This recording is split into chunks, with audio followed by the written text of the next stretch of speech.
want to sort of acknowledge them, but at the same time you want to like be internal.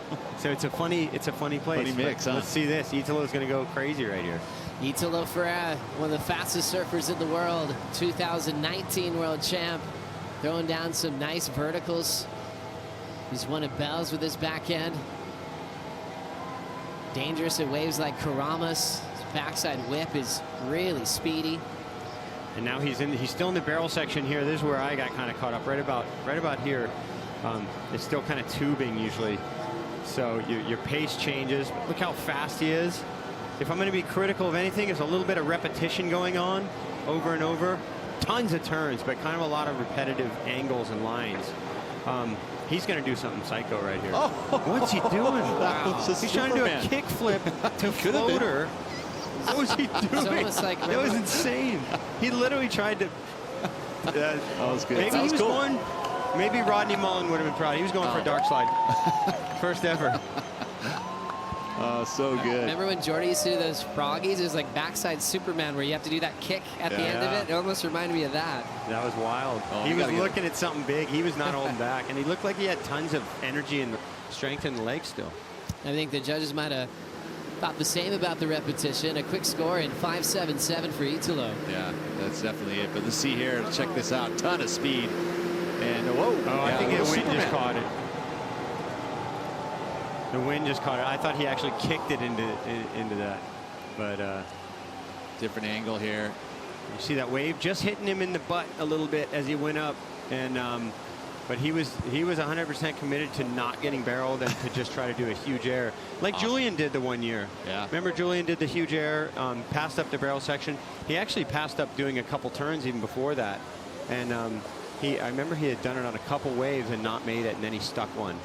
Yeah, that was the year Julian was really in the world title race too, and he had a totally different approach. Everyone else was trying to fit in out everything from start to finish, and he was just skipping sections, identifying that maybe he doesn't have to pull in and get barreled out here. And he got a couple big scores, actually.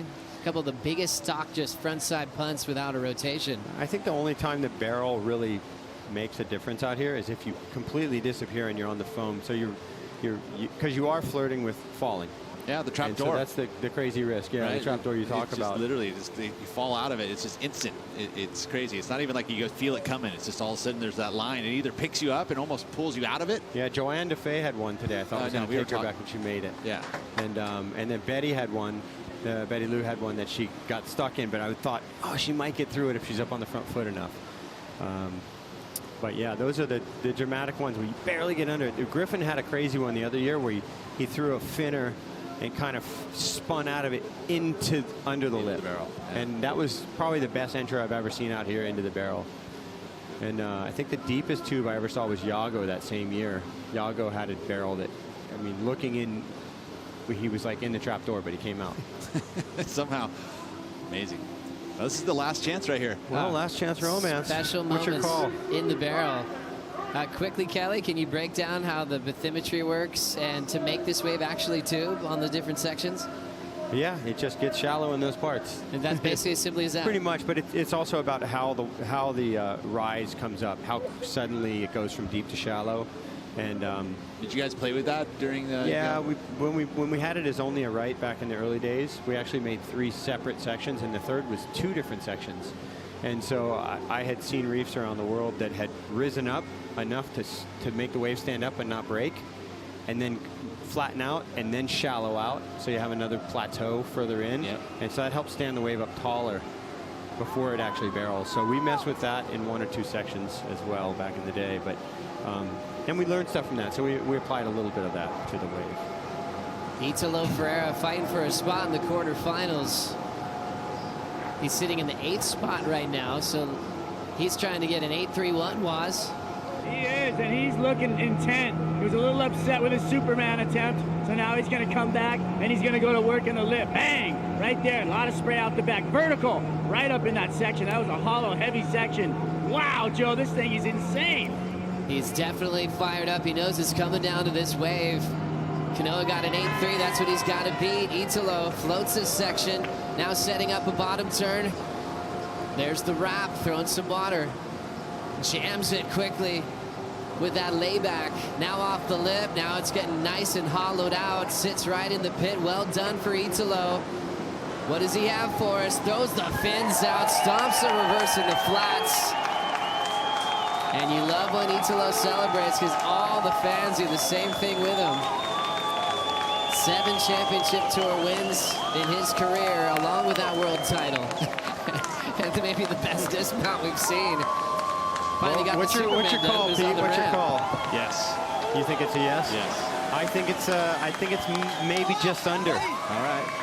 I think it's maybe just under. I think that I didn't like his first two turns, and I like that he threw the finner in the middle, but he had 1 or 2 turns that to me weren't tack sharp Italo turns, but he threw. If you're going for variety, absolutely he got it. Those were nice, and no wave's going to outrun Italo. He's the fastest surfer in the world. And it's just a little bit of catch up there. That was pretty cool, but it was a little off for him, and that was just a climb that he was kind of catching up, and he almost mistimed that. It set him into the barrel kind of deep. I mean, look, I'm being critical because we're talking about the best surfers in the world. Yeah. I feel like it's maybe just under. I think you think it's just over. Yep. What do you think, Joe? It's just a good debate anyways. I'll take the under. Gosh, it's such a good question. I think Kanoa's looking solid, but the finish was so incredible. With the speed he had, I think he almost made up for it in the back half of that wave. If you go back to Kanoa's, if you look at any mistake Kanoa made, it was he had to catch up after that reverse, and then he thought that he was pulling in the barrel too soon, and he did an awkward little turn. So that was, if you're going to be critical of his ride. Well, right now that's the comparison that has to be made. Really, I mean, they have to be looking in the judging booth right now and looking at that wave. Italo can't just sit still. He knows this is an important number. Will he be moving on to the quarterfinals? For the man, this is it for the night session, as Italo is the #1 seed coming into this session under the lights. You saw a couple guys get caught behind the left after critical turns. That was never going to happen to Italo. He's got coffee in his veins, man. He's just got too much adrenaline, too much adrenaline, and you know, being the fastest surfer in the world, he was always going to have the leg strength to catch back up. Scores coming in, he gets it. Italo. Wow. 8.5. Amazing. Italo and Griffin move on to finals day. There was one judge who was agreeing with you. 8.2 there, a little under. But the rest of them said yes. Solid. I think it was that close. It needed to be right there. Yeah. It was going to go either way, and I think Italo made up for it on the back